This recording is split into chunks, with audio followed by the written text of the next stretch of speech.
peut prendre des versets de la Bible, se les approprier, les répéter, dans le sens s'en servir comme une parole de foi qu'on saisit pour nous. Ça, ce n'est pas une récitation, hein.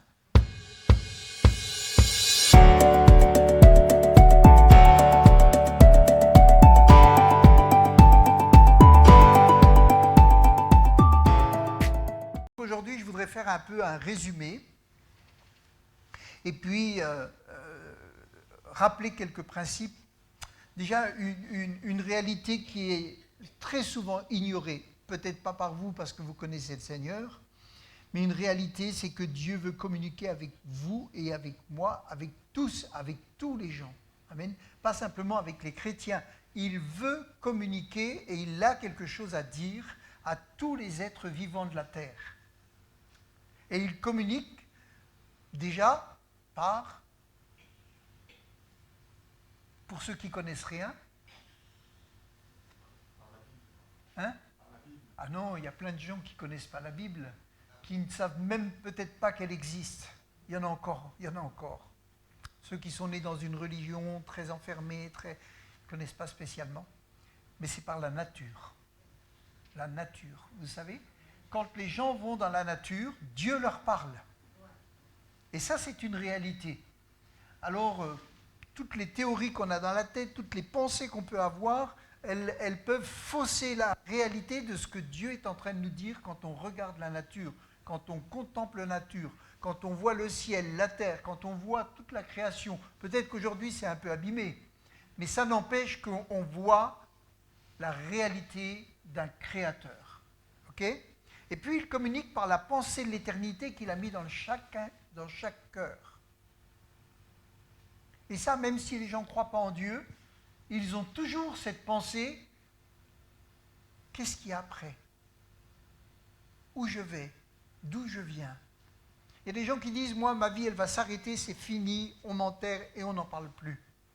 Mais Dieu a mis la pensée de l'éternité dans le cœur de l'homme. Qu'on le veuille ou non, qu'on soit croyant ou pas, c'est une pensée qui est là. Quand on voit les gens quitter la terre, quand on voit des situations, eh bien ça nous ramène toujours à cette réalité qu'un jour, on ne sera plus sur cette terre, mais qu'est-ce qu'il y a après? Alors, pareil, les gens vont aller chercher tout un tas de choses, mais c'est Dieu qui a mis la pensée de l'éternité dans le cœur de l'homme. Troisièmement, il communique par notre conscience. En chacun de nous, il y a une conscience. Et vous savez, bien sûr, les choses vont dépendre un peu de l'éducation qu'on a eue. Mais malgré tout, il y a une conscience qui est là, que Dieu a mis en nous. Et vous savez, tous les gens qui ne pouvaient pas être, qui n'ont pas connu Jésus avant l'avenue de Jésus, comme on l'a vu l'autre jour dans le tableau, là, avant Jésus, après Jésus, c'était tous les gens qui ne connaissaient pas, qui n'étaient pas juifs, c'est leur conscience. Dieu va les juger par leur conscience. Ok ? Donc ça, c'est quelque chose que Dieu a mis en nous. Et puis, il communique aussi, bien sûr, comme l'a dit Milo, par la Bible. La Bible est, je crois, le livre encore, peut-être aujourd'hui, qui a été le plus imprimé, le plus vendu dans le monde. Donc la Bible, elle est diffusée encore. Et aujourd'hui, avec les nouveaux moyens qu'on a, elle est diffusée, elle est encore plus facile, je dirais, à lire, à obtenir, même si on est dans un endroit où c'est interdit.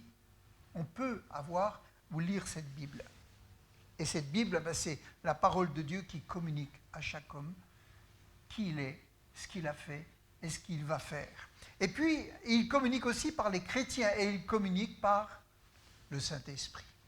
Il est dit que c'est le Saint-Esprit qui met une conviction de péché dans le cœur de l'homme.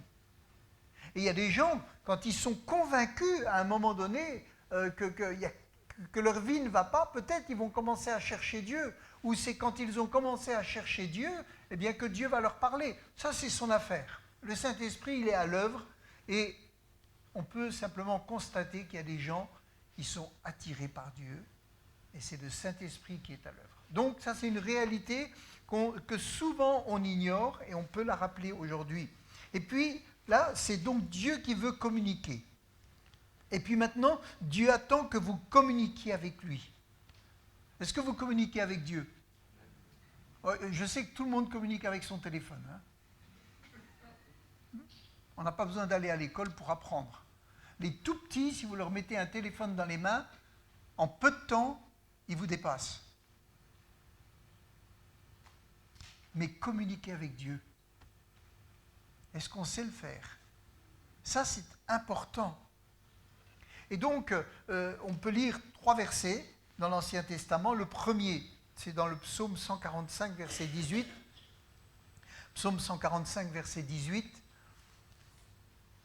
Il est dit, « L'Éternel est près de tous ceux qui l'invoquent. » Amen.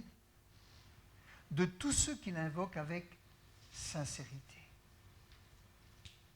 Ça veut dire que quelqu'un qui cherche à communiquer avec Dieu, sincèrement, Dieu va être près de lui.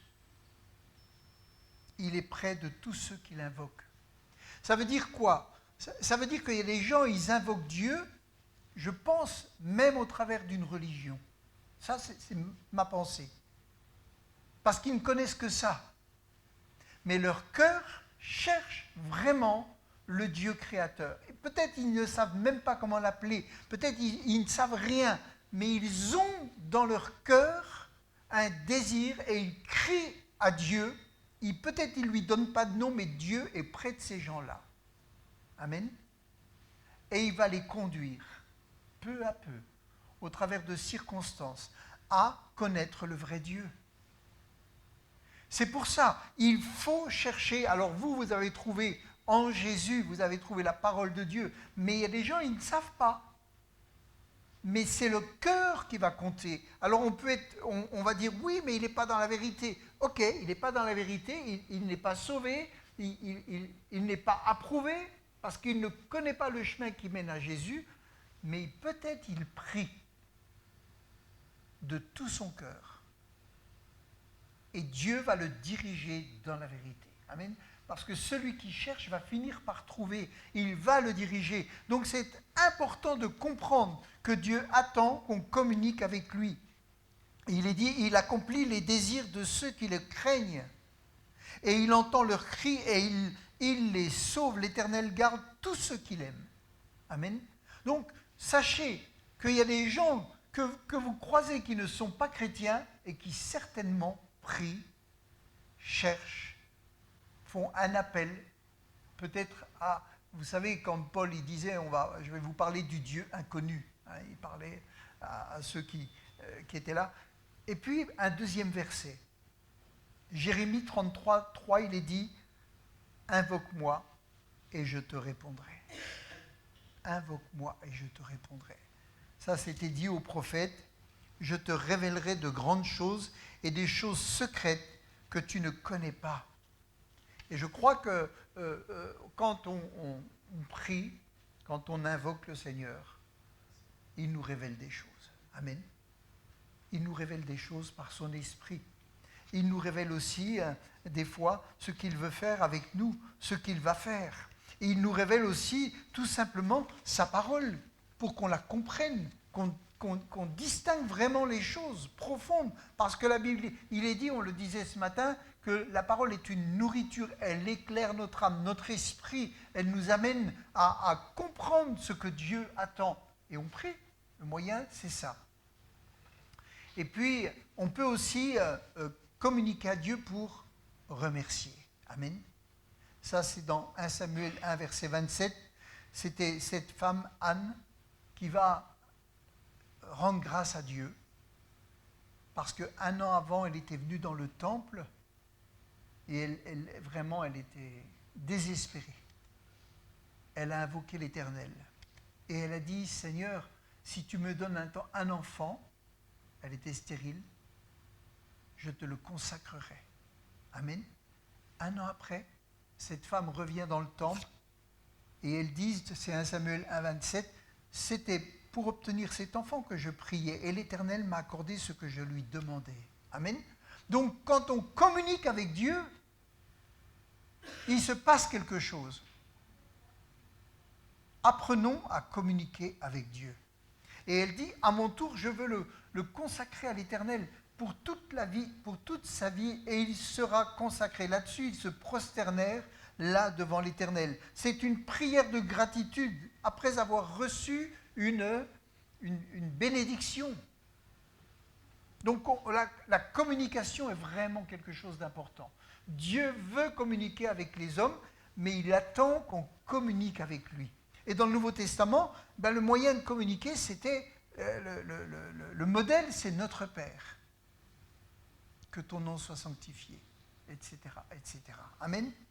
Donc, bien sûr, quand on est chrétien, on va prier, mais le moyen que Dieu va donner, c'est notre Père. Apprends-nous à prier.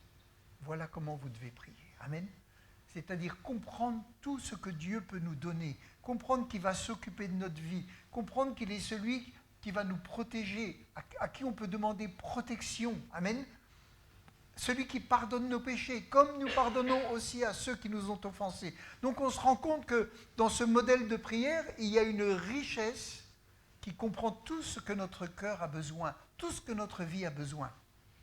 Et puis, une autre chose qu'on peut voir, troisième point, c'est que Dieu donne des instructions pour bien vivre sa vie chrétienne.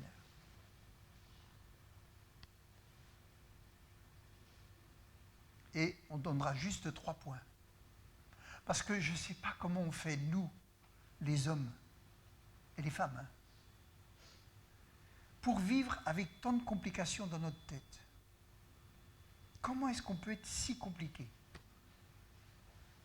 Il est dit, Philippiens 4, versets 6 et 7, quand vous avez Jésus dans votre cœur, ne vous inquiétez de rien. Est-ce qu'il y a des choses qui vous inquiètent ? Vous pourriez faire une liste sans fin. OK ?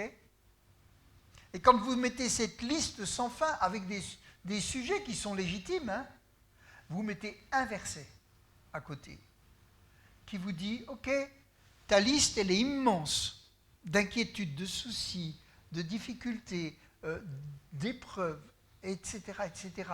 On peut faire une liste immense. Vous avez un verset qui vous dit « Ne vous inquiétez de rien ». Waouh. Ça ne veut pas dire qu'on jette la liste. Ça ne veut pas dire qu'on met un couvercle dessus, qu'on l'oublie. Mais en toute chose, faites connaître vos besoins à Dieu. Amen. Ça veut dire quoi ?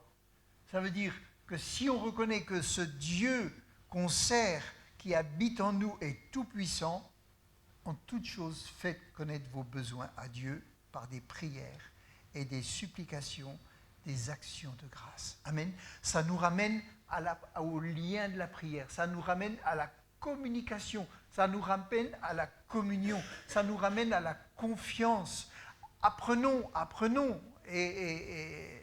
à être dans cet état d'esprit de ne pas mettre l'inquiétude en priorité, mais mettre plutôt ce que Dieu dit, ne vous inquiétez de rien, mais mettez en prière tous vos sujets. Amen. Ça ne veut pas dire que vous n'allez pas affronter les difficultés. Ça ne veut pas dire que quand vous aurez simplement pris le temps de mettre en prière ce qui vous fait souci, tout va s'arrêter, tout va être résolu. Mais vous avez déchargé votre cœur, vous avez déchargé votre tête, et vous vivez dans la paix en disant « Seigneur, moi, mes soucis sont immenses, mais toi, tu es le Dieu qui est plus grand que tout ça. Alors, tu vas prendre soin de moi, et mes soucis, ils sont là, mais ils sont déposés. Ils sont déposés. Amen.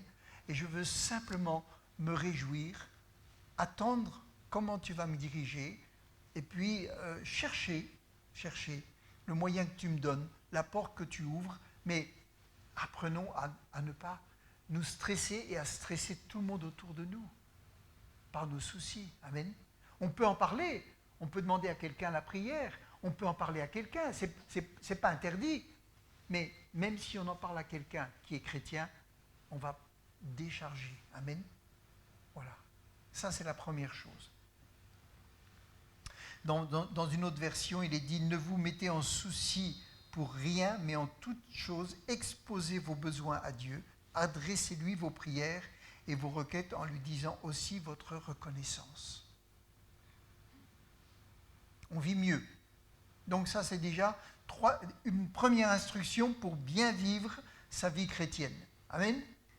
Deuxième instruction, c'est 1 Thessaloniciens 5, verset 17. On en revient à ça, priez sans cesse. Amen. C'est-à-dire communiquer avec votre Dieu. Voilà. Devant les projets, devant tout ça, priez sans cesse. Amen. Père éternel, il y a cette situation. Père éternel, j'ai mon voisin qui est malade. Père éternel, j'ai mon enfant qui a tel souci. Je vais commencer à prier pour ça. Amen. Et puis, Dieu entend. Et puis, troisième, pour bien vivre sa vie chrétienne, c'est Jacques chapitre 5, verset 16. Jacques chapitre 5, verset 16. Confessez vos péchés les uns aux autres et priez les uns pour les autres, afin que vous soyez guéris. Amen. Troisième conseil qui nous est donné, confessez vos péchés les uns aux autres, priez les uns pour les autres, afin d'être guéris. Amen. Ça veut dire que, là encore, quand notre corps, notre âme est chargée de souffrance, quand il est parlé de guéri, ce n'est pas que la guérison physique, hein. Ça peut être tout ce qui charge notre cœur. Voilà, on dépose, on dit voilà, il y a ça, Seigneur, qui ne va pas. On parle avec quelqu'un et puis on se libère. Amen. Et on s'attend à ce que Dieu guérisse. C'était le passage qu'on avait pris, on avait parlé de la Sainte Seine. Mais on se rend compte aussi que s'il faut se décharger des soucis, il faut aussi se libérer des situations qui nous ont entraînés à ne pas plaire à Dieu, qui nous ont entraînés à être, je ne sais pas comment dire, voilà. Ça rompt pas la communion avec Dieu, mais ça l'altère un peu. Hein. C'est comme s'il y avait des petits cailloux là dans le tuyau et puis ça passe pas bien, quoi. Des calculs spirituels, tiens, on va appeler ça comme ça. Quand il y a des calculs, ça passe très mal, hein, et ça fait très très très mal. Eh bien, on va appeler ça les calculs spirituels. Quand il y en a un qui se met là, ça peut faire très très très très très mal. Voilà. Il faut dire, Seigneur, voilà, je veux me libérer de telle situation, et le calcul s'en va. Amen. Ou en tout cas, il fait plus mal, puis il va s'en aller petit à petit. Hein. Mais ça, c'est important. Voilà. Alors, je voudrais aussi faire un rappel sur la prière, ce qu'elle n'est pas. Ce que n'est pas la prière. Elle n'est pas une obligation. Vous allez dire, ah bon? Non, elle n'est pas une obligation. Pourquoi? Parce que personne ne vous oblige à parler avec Dieu. Si demain vous dites, je ne veux plus parler avec Dieu, vous ne parlerez plus avec Dieu. Il n'y a pas d'obligation. Parce que la prière, c'est une communication. Et c'est une communion. Donc, Dieu nous parle. Mais si nous, on ne veut pas lui parler, on est libre. Ce n'est pas une obligation. Parce que ça se fait dans la confiance, ça se fait dans l'amour, ça se fait dans la reconnaissance, ça se fait dans la foi, ça se fait quand on réalise qu'on a besoin, quand on a besoin du secours de Dieu, quand on a besoin du pardon de Dieu, quand on a besoin de la grâce de Dieu, quand on a besoin de la conduite de Dieu. Donc la communication, c'est nous qui décidons si nous la voulons ou pas. Amen. On ne peut pas vous obliger à parler avec quelqu'un. Si vous dites, celui-là, je ne parlerai plus jamais avec lui. On ne va pas vous donner des coups de bâton. Hein. Ça va amener une ambiance triste, ça va peut-être casser quelque chose, ça va séparer, ça va, voilà. Mais vous ne pouvez pas vous obliger. Ça amène des conséquences, c'est vrai. Et celui qui ne communique plus avec Dieu, il y perd. Puisque Dieu nous aime et qui veut nous donner ce qu'on a besoin tous les jours. Donc, ce qu'elle n'est pas, c'est une obligation. Et puis, elle n'est pas non plus une récitation. On ne prie pas parce qu'on récite ça, etc. Voilà. On peut prendre des versets de la Bible, se les approprier, les répéter, dans le sens s'en servir comme une parole de foi qu'on saisit pour nous. Ça, ce n'est pas une récitation. Hein. Récitation, c'est quelque chose que vous apprenez, que vous redonnez comme ça, de mémoire, peut-être même des fois sans comprendre. Vous savez, à l'école, à l'époque, on faisait des récitations. Vous savez pourquoi? C'était pour développer la mémoire. Bon, ben moi, j'étais incapable de lire 2 lignes, hein, ou de me rappeler de 2 lignes, pratiquement. Mais, donc, la récitation, c'est vraiment pour développer. Alors oui, on peut apprendre des versets par cœur, on peut, etc., et ça, c'est très bien. Mais en tout cas, ce qu'elle n'est pas, c'est une obligation, une récitation et une superstition. On ne fait pas telle prière pour être sûr que Dieu va répondre, etc. Donc, et puis maintenant, ce qu'est la prière, c'est une communication intime avec Dieu. Amen. C'est d'abord une communication, puis après elle devient intime. Parce que, vous savez, quand vous venez au Seigneur, vous lui parlez timidement, vous vous dites, il est très très loin, je ne sais pas s'il va m'entendre, et puis il a peut-être autre chose à faire, et puis ma vie, franchement, elle est tellement entachée de soucis, elle est tellement chargée que franchement, il a peut-être autre chose à faire que de s'occuper d'un pauvre pécheur. Puis quand vous vous rendez compte que Dieu, il prend soin de vous, qui vous entend, qui vous aime comme vous êtes, ça commence à créer une amitié qui devient une intimité. Amen. Donc la prière, c'est une communication qui devient intime avec Dieu. Et puis, comment est-ce qu'elle se concrétise? Donc par une relation. La communication devient une relation, une communion et une intimité. Amen. Donc la prière, c'est vraiment... on n'est pas tout le temps en train de parler. On ne parle pas tout le temps avec les gens. Mais il y a des moments où on prend, en fonction des gens, on va avoir des conversations, et puis on aura plaisir, et puis on rentre dans une intimité. Amen. Vous parlez avec plein de gens autour de vous, mais est-ce qu'on parle avec Dieu? Vous savez, c'est rigolo, parce que vous voyez les gens avant le début du culte, ça discute. Tout le monde discute. Et c'est très bien. Et à un moment donné, on va dire, est-ce que quelqu'un veut prier? C'est un silence extraordinaire. Pourquoi? Parce que la communication n'est plus avec le voisin, le copain, c'est avec Dieu. Amen. C'est avec Dieu. On rend grâce à Dieu, on parle à Dieu devant tout le monde et on lui dit, bénis cette assemblée, bénis ce moment, bénis le culte, bénis les chanteurs, bénis la parole, etc. Donc là, d'un seul coup, on se dit, oulala, attends, parler avec mon voisin, c'est bien, mais parler avec Dieu devant tout le monde, attends, là vous m'en demandez trop.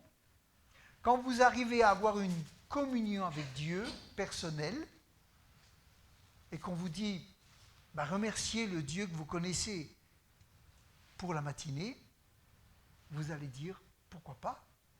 Puisque les autres aussi le connaissent, hein, on a le même. Et puis, les autres, ils parlent intimement avec lui, donc ils le connaissent, et moi je le connais, alors parlons ensemble. Amen. Et la prière peut se développer comme ça. Et puis, rendre grâce, ça se développe aussi comme ça. Que ce soit pour demander, pour remercier ou pour louer, tout cela se fait par la prière, la communication avec Dieu. Amen. Est-ce que vous avez envie de communiquer avec Dieu? Est-ce que vous communiquez avec Dieu? Amen. Ça, c'est les liens de la prière. Et quand on est lié à Dieu par la prière, ça, il peut se passer tellement de choses. Il peut se passer tellement de choses. Deuxième élément indispensable à la prière, c'est la foi. Amen. La foi, la confiance et la persévérance. Ça, c'est vraiment des choses qui font partie de la prière. Si on prie sans avoir foi, ça nous arrive très souvent, en tout cas moi ça m'arrive, hein. Je prie, mais la conviction, elle n'est pas toujours là. Il faut prier avec foi. C'est quelque chose qui s'apprend. Amen. Prendre, dire, Seigneur, voilà, tu es ce Dieu qui connaît tout. Je peux te dire n'importe quoi, je peux vivre n'importe quoi. Tu connais tout. Et je sais que si je te prie, si j'ai une communion avec toi, si je te demande quelque chose avec foi et que c'est en accord avec ta parole, je ne sais pas comment tu vas répondre, mais je sais que je repars en ayant cette assurance que tu m'as bien entendu. Amen. C'est ça qui est important. Après, se demander comment Dieu va répondre, on peut se demander. Ce qui est important, c'est de savoir que on lui a parlé et il a bien entendu. Amen. Qu'on a parlé avec foi, avec sincérité, et quelquefois, même, il faut persévérer. Amen. Des fois, il faut persévérer. C'est dans Matthieu 17, il est dit, ils étaient devant un homme avec un esprit, il dit, parce que vous avez peu de foi, pourquoi n'avons-nous pas réussi à chasser ce démon? Matthieu 17, 20. Parce que vous n'avez que peu de foi, leur répondit-il. Vraiment, je vous l'assure, si vous aviez de la foi, même si elle n'était pas plus grosse qu'un grain de moutarde, vous pourriez commander à cette montagne, déplace-toi d'ici jusque là-bas, et elle le ferait. Amen. Donc la prière, elle doit être associée à la foi. Amen. Des fois, on a la foi, mais on ne prie pas. On croit que Dieu peut faire plein de choses. Mais comme on ne lui demande pas, elle reste sans être faite. Amen. Et des fois, on prie, mais alors, c'est comme si on jouait au loto avec le petit trou, là, vous savez. Vous dites, j'ai une chance sur... voilà. Une prière faite comme ça va être compliqué. Hein. Donc, vraiment, la foi, la confiance et la persévérance sont l'élément qui sont liés à la prière. Et puis, vous avez l'exemple que Jésus donne, c'est dans Luc 18, verset 1 à 8, on ne va pas tout lire. Hein. Il parle de cette veuve qui va voir le juge et qui lui casse les pieds pour qu'il fasse justice. Et puis le juge, il dit, moi je ne crains pas Dieu, je ne crains pas cette femme, qu'elle me laisse tranquille. Mais elle persévère, elle y retourne. Et elle y va. Elle ne s'occupe pas du grade de ce monsieur. Elle dit simplement, je veux qu'il me fasse justice. Et elle y retourne. Et Jésus prend cet exemple-là. Il ne dit pas que vous allez casser les pieds à Dieu. Non, il dit, et Dieu ne fera... C'est Matthieu 18, verset 7. Luc, 18, verset 7. Et Dieu ne fera-t-il pas justice à ses élus qui crient à lui jour et nuit? Tardera-t-il à leur égard? Amen. Donc, on se rend compte qu'il y a le fait de communiquer. Et puis le deuxième, c'est persévérer. Amen. C'est cette persévérance qui est nécessaire et qui souvent nous manque. Je vous le dis, il leur fera promptement justice, mais quand le Fils de l'homme viendra, trouvera-t-il la foi? Trouvera-t-il la foi sur la terre? Amen. Il faut cette foi, il faut cette confiance, il faut la prière. Et puis, un deuxième point, c'est la prière en communauté. Elle est vraiment nécessaire. Amen. Vous pouvez prier chez vous, vous pouvez prier au boulot, vous pouvez prier dans votre voiture, sur votre, j'allais dire mobilette, non, ça s'est dépassé, sur votre trottinette. Vous pouvez prier sous votre douche, vous pouvez prier au lit, vous pouvez prier. Et Dieu est là. Amen. Mais la prière en communauté est puissante. Et ça aussi, c'est quelque chose d'essentiel.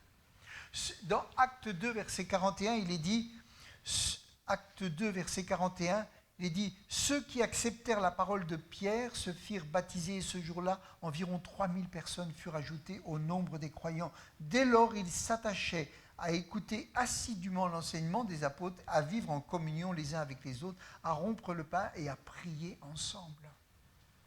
Amen. Et ça aussi, c'est important.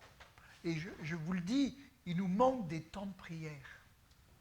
Il nous manque de trouver un créneau où on peut, je sais que nos vies sont, on est chargé, on n'habite pas sur place, etc. Je sais tout ça. Mais il nous manque des temps où on est vraiment en prière ensemble. Amen.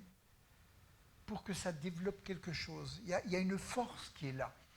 Voici donc les aspects qu'on peut voir, c'est demander, adorer, être reconnaissant, confesser, persévérer. Tout ça, c'est des choses qui sont liées à la prière. Amen. Et puis, on peut dire que la prière, c'est quelque chose de grand parce qu'il y a quantité de miracles qui peuvent se produire avec la prière. Je ne vais pas lire tout, mais dans l'Ancien Testament, quand il y avait eu une bataille avec les Amalécites, il est dit que Moïse levait les bras. Il était au-dessus de la montagne. Les autres étaient dans la vallée en train de se battre. Quand il levait les bras, c'était Josué et son équipe qui étaient vainqueurs. Quand il baissait les bras, il se rendait compte que c'était l'ennemi qui prenait le dessus. Ils se sont rendus compte que la prière, c'était mettre en action la puissance de Dieu. Amen. Ils se sont rendus compte de ça, vraiment. Et pour gagner la bataille, Moïse était fatigué. Il y en a deux qui se sont mis à droite, à gauche, qui lui ont tenu les mains pour qu'ils continuent à prier, parce que l'enjeu était immense. On se rend compte que prier, on a l'impression que c'est nous. Mais non, nous, on est en train de demander à Dieu d'intervenir. Amen. Et c'est Dieu qui fait les choses. C'est Dieu qui va faire le miracle. Et là, il est dit, tant que les mains sont restées levées, les Israélites gagnaient. Et quand ils baissaient les bras, c'était ça. C'était pas pour dire qu'il fallait qu'ils lèvent les bras tout le temps, parce qu'on n'est pas tout le temps en train de prier, même s'il est dit prier sans cesse. Ça veut dire que cet état d'esprit de remettre à Dieu les choses constamment, ça veut dire, Seigneur, je te donne toute la puissance et l'autorité d'intervenir, que ce soit dans mes relations, dans mon travail. Seigneur, je te demande d'intervenir dans ma vie quotidienne, dans mes finances. Seigneur, je te mets là et je lève mes bras pour que ce soit toi qui sois celui qui dirige mes affaires. Amen. C'est ça que ça veut dire. Pour nous aujourd'hui, c'est ça que ça veut dire. Quand on est décidé à dire, Seigneur, je te fais confiance dans tous les domaines là, on dit à Dieu, je te remets ça pour que par ta puissance, ton autorité, ou l'intelligence que tu vas me donner, à un moment donné, ou la parole qui va se révéler dans mon cœur, ou la direction, etc. Dieu va agir parce que vous lui demandez simplement. Amen. Vous lui remettez la situation. Ça ne veut pas dire que vous vous débarrassez et vous dites « débrouille-toi, moi je fais ma vie ». Non, ce n'est pas ça. C'est « je t'associe à ma vie, au quotidien, pour que quand il y a un problème, ce soit toi qui puisses intervenir ou me dire comment je dois intervenir. » Parce qu'il ne va pas tout faire. Hein. Il va vous utiliser ou il va utiliser quelqu'un. Il faut que j'avance. Élie, qui prie pour un enfant, il y avait une femme qui l'avait, quand il passait, elle lui avait fait une petite pièce pour qu'il vienne sur le chemin dormir, se restaurer, etc. Cette femme était stérile. Élie prie, elle a un enfant. Quelques années après, cet enfant meurt. Elle a appelé, pas au téléphone, hein. Il est venu et il a prié, l'enfant est revenu à la vie. Amen. C'est quelque chose, hein, ce que Dieu peut faire au travers de la prière. Et puis, Daniel, on avait dit, il y avait un édit royal qui disait qu'il fallait adorer une statue. Et lui, il a dit, non, moi j'ai un Dieu que j'adore. Il a continué à prier 3 fois par jour, la fenêtre ouverte. On l'entendait. Et Dieu a fermé la gueule des lions quand ils l'ont mis dans cette fosse avec des lions. Amen. Rendez-vous compte tous les effets qu'il peut y avoir dans la prière. Et ce n'est pas des gens extraordinaires. Hein. C'est des gens simplement qui ont ouvert la bouche avec foi, qui ont demandé le secours de l'Éternel, la direction de l'Éternel. Dans le Nouveau Testament, Jésus répond à une foule qui était affamée. Et il va donner des pains et des poissons pour plus de 5000 personnes. Ou 5000 hommes. Alors je ne sais pas si c'était hommes en disant tous, ou hommes plus femmes et enfants. En tout cas, il y a eu une multiplication. Amen. Et là, C'est simplement l'amour de Dieu. Ils n'ont même pas prié. Mais Dieu a multiplié. Amen. Vous avez Jairus qui un jour va voir Jésus en disant mon enfant est très malade, il va mourir, fais quelque chose. Et puis la guérison vient. Puis on pourrait prendre énormément d'exemples pour dire que simplement, si on ouvre la bouche et qu'on commence à parler à Dieu, à être en intimité avec Dieu, et qu'on lui dit, Seigneur, le sujet est tellement grave, ma situation est tellement compliquée, mais tu es ce Seigneur qui est tout-puissant. Je me décharge, je veux juste apprendre à faire ce que tu me demandes. Je veux libérer mes affaires de ce qui n'est pas bon. Je veux, et tu me conduis. Alors ça, vous savez, des fois, quand vous commencez à prier, ça amène une tempête. Il ne faut pas l'oublier. Ça amène une tempête pour vous décourager. Ça amène des obstacles. Ça amène des problèmes que vous ne pouviez pas imaginer. Il y a des gens, vous savez, ils disent, je me rappelle d'un monsieur, il avait dit, quand j'ai commencé à lire la Bible, il y a eu tellement de problèmes que je l'ai fermée et je n'ai plus jamais voulu la lire. Et il y a des gens, quand ils commencent à prier, il y a tellement de problèmes qui vont venir dans leur vie qui disent « Ouh là là, prier, c'est trop dangereux. J'arrête. » Pourquoi ? Parce que si vous commencez à rentrer en communion avec Dieu, il y en a un qui ne le veut pas et qui va absolument tout faire pour vous décourager. Si vous voulez commencer à lire la Bible pour vous nourrir intérieurement, il y en a un qui va dire « Ah, s'il fait ça, il va être béni, il va s'en sortir, il va être une lumière, il va commencer à témoigner, sa vie va changer et moi, ça va me faire des pertes. » Ah oui, ça va me faire des pertes. Donc sachez que si vous commencez à prier, à adorer, à lire, attendez-vous à ce qu'il y ait des difficultés. Et peut-être qu'il n'y en aura pas, hein, mais sachez que ça peut venir. Ne vous découragez pas, parce que Dieu est au contrôle. Amen. Dieu est au contrôle. Alléluia. Et puis, qu'est-ce que je pourrais vous dire encore ? Je voudrais juste qu'on prenne un passage pour finir, parce que je vois que ça avance l'heure. Je voudrais prendre un exemple dans la Bible. C'était dans un village qui s'appelle Béthanie. Qu'est-ce qui s'est passé à Béthanie ? Si je vous le dis, le nom des personnes, vous allez savoir. Béthanie, c'était un village, je crois, à 3 km de Jérusalem. Et puis, il y avait une famille, plusieurs certainement, mais en tout cas une famille. Hein ? Marthe et Marie. Et Lazare. Et Lazare. Hein ? Donc c'était un village de Judée où habitaient des proches de Jésus, des amis de Jésus, des gens que Jésus aimait beaucoup. Une famille, 2 sœurs, un frère, une famille qui connaît Jésus et qui est amie intime de Jésus. Alors à cette époque-là, ils parlaient à Jésus. Ils ne priaient pas Jésus, il était là. Ou alors ils le priaient de venir. Après, ils ont prié autrement. Une famille qui reçoit Jésus régulièrement dans sa maison. Une famille parfaitement au courant de l'identité de Jésus. Et ça, c'est pas rien. Marie connaissait exactement l'identité de Jésus. Beaucoup pensaient qu'il était prophète, beaucoup pensaient que... plein de choses, mais l'identité de Jésus et ce qu'il était venu faire et comment il allait le faire, elle l'avait saisi. Une famille attachante, attachée à Jésus et aux apôtres. Une famille fidèle. Une famille qui croit en Jésus, un Jésus humain et un Jésus divin. Amen. Il y en a beaucoup qui croyaient en Jésus humain.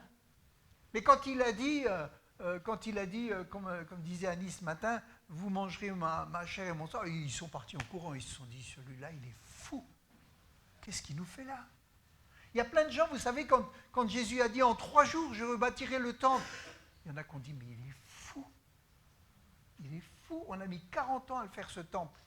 Il parlait du temple en pierre, lui, il parlait de son corps. Vous savez, quand on ne comprend pas les choses, on fuit, hein. C'est pour ça qu'on a besoin que Dieu nous les révèle, qu'on les comprenne. Quand on comprend les paroles d'une façon spirituelle, ça change tout. Amen. On ne fuit plus, on court encore plus vers le Seigneur parce qu'on dit, t'es trop fort. Je ne comprenais rien. Moi, ce qui me rassure, c'est quand je vois que les disciples, ils ne comprenaient rien. Ça me fait du bien, excusez-moi. Ça me fait du bien parce que des fois, je dis, Seigneur, je ne comprends pas ce que tu veux, je ne comprends rien. Comment tu fais? Comment tu veux faire? Je regarde les circonstances, je dis, Seigneur, je ne comprends rien. Et les disciples, souvent, ils disaient à Jésus, mais on ne comprend rien. Et plus ils arrivaient dans le temps où Jésus allait mourir à la croix, ils comprenaient encore moins. Et des fois, ils parlaient en parabole, d'accord, mais des fois, ils ne comprenaient rien.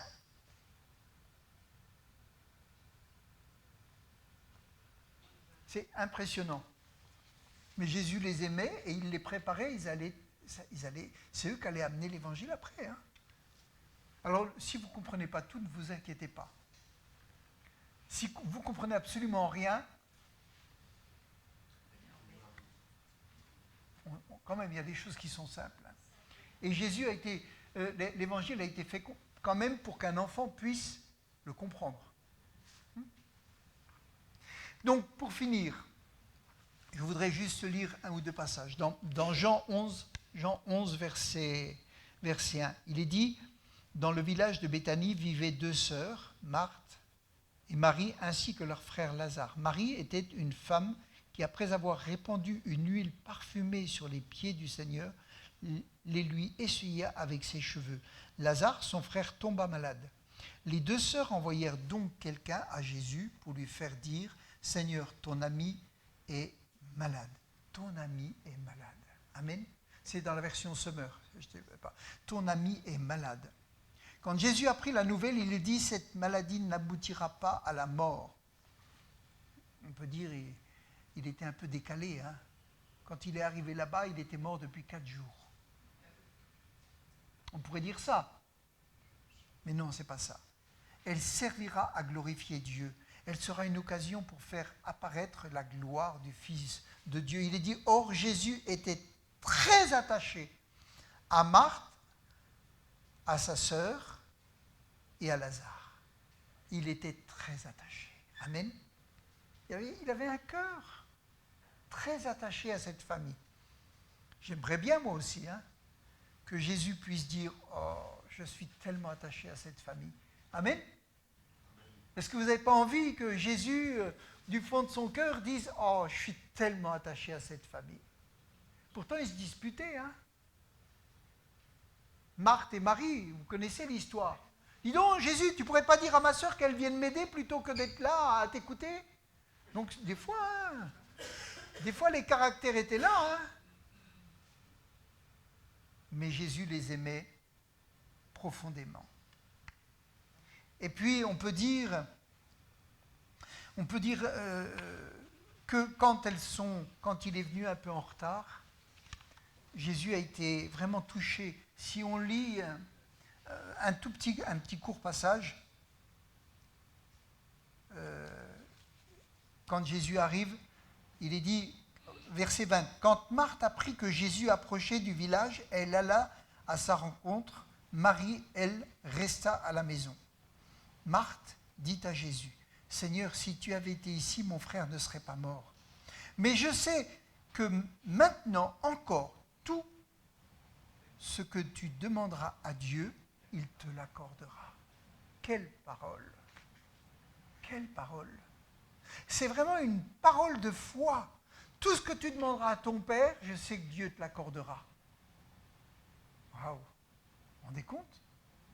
La sœur, je pense qu'elle est restée, elle n'est pas venue parce qu'il y avait plein de monde dans la maison. Les gens étaient venus pour les consoler, etc. Donc elle est partie. Et il est dit, ton frère reviendra à la vie. Je sais bien, répondit Marthe, qu'il reviendra à la vie au dernier jour. Ça veut dire qu'elle croyait à la résurrection. Amen. Est-ce que vous croyez à la résurrection? Waouh, vous savez, c'est pas rien ça. Comme vous réalisez ça, vous dites, je vais être dans le ciel et mon corps va ressusciter. Waouh. Je vais quitter mon corps le jour où je quitte la terre, mais mon corps va ressusciter. Waouh. Et il est dit, je sais, répondit Marthe, qu'il reviendra à la vie au dernier jour, alors, lors de la résurrection des morts. Je suis la résurrection et la vie. Celui qui place toute sa confiance en moi vivra même s'il meurt. Des paroles puissantes. Amen. Des paroles extra. Moi, quand j'ai lu, vous savez, je relis régulièrement certains passages, mais c'est puissant, c'est puissant. Et tout homme qui vit et croit en moi ne mourra jamais. Crois-tu ça? Oui, Seigneur. Je crois que tu es le Christ, le Fils de Dieu, celui qui devait venir dans le monde. Doctrine parfaite. Elle n'a pas de souci avec ça. Là-dessus, voilà, on ne va pas tout lire. Et puis il est dit un peu plus loin, je vais finir, au verset 33, en la voyant pleurer, elle et ceux qui l'accompagnaient, Jésus fut profondément indigné et ému. C'est-à-dire, il a vu la peine, il a vu la souffrance, il a vu cette séparation. Ça faisait 4 jours qu'ils pleuraient leur mort. Il a été ému. C'est le côté humain de Jésus. Amen. Et puis, Jésus pleura. Il a pleuré, je ne sais pas combien de temps, mais il a vraiment, toutes les émotions se sont mises en route et il a pleuré. Les gens le voyaient pleurer. Il pleurait avec les autres. Vous voyez comme il l'aimait. Quelqu'un remarque, ah, il a bien rendu la vue à l'aveugle. N'aurait-il pas pu empêcher que Lazare meure? Et ça, c'est le raisonnement humain. Ça, c'est notre raisonnement. Mais si Dieu avait répondu, mais si Dieu avait été là, mais si s'était passé ça, mais. Ça, c'est nous. Mais, si s'était passé comme ça, si. Et Jésus ne s'occupe pas de tous ces doutes, de tout ça. Et à un moment donné, il est dit, une fois de plus, Jésus fut profondément bouleversé et il arriva au tombeau, c'était une grotte, etc., etc. Et là, les sœurs se sont affolées. Attends, mais ça fait 4 jours qu'il est là. Il y a déjà des odeurs. Arrête. Ne t'ai-je pas dit, si tu crois, tu verras la gloire de Dieu. Je ne sais pas comment elles ont vécu ça, ces femmes, mais waouh. Waouh, quand même. Donc, tout ça pour finir et dire, la prière est une puissance qui libère. C'est une puissance qui amène les miracles. C'est une puissance qui amène l'autorité. C'est une puissance qui donne accès à Dieu pour répondre. Amen. Quand vous priez, sachez que Dieu met en route tout un tas de choses. Que les anges se mettent en route, que l'ennemi va être arrêté, que tous ceux qui vous en veulent vont être limités et peut-être stoppés. Amen. C'est pour ça, pour finir sur le sujet de la prière, eh bien, vivez simplement, mais croyez puissamment. Amen. Vivez simplement, ne vous prenez pas la tête, déchargez-vous. Faites confiance, mais que votre prière devienne puissante par votre foi, votre confiance et votre persévérance. Et même en ayant une grande foi, vous serez dépassé par ce que Dieu est capable de faire, qui fera au-delà de tout ce que vous pouvez espérer et même demander. Amen. Elle s'attendait, elle croyait elle savait que Jésus avait fait plein de choses. Mais de là à ce qu'ils se mettent devant ce tombeau avec cette pierre roulée qui disent « Lazare, sors !» D'un seul coup, cet homme avec des bandes là sort. incroyable. Incroyable. Restons sur cette parole. Amen. Sur ce prodige. Et disons, Seigneur, apprends-moi à communiquer avec toi. Amen. À garder un cœur simple et à vivre simplement la foi de ce que tu es. Merci, Seigneur,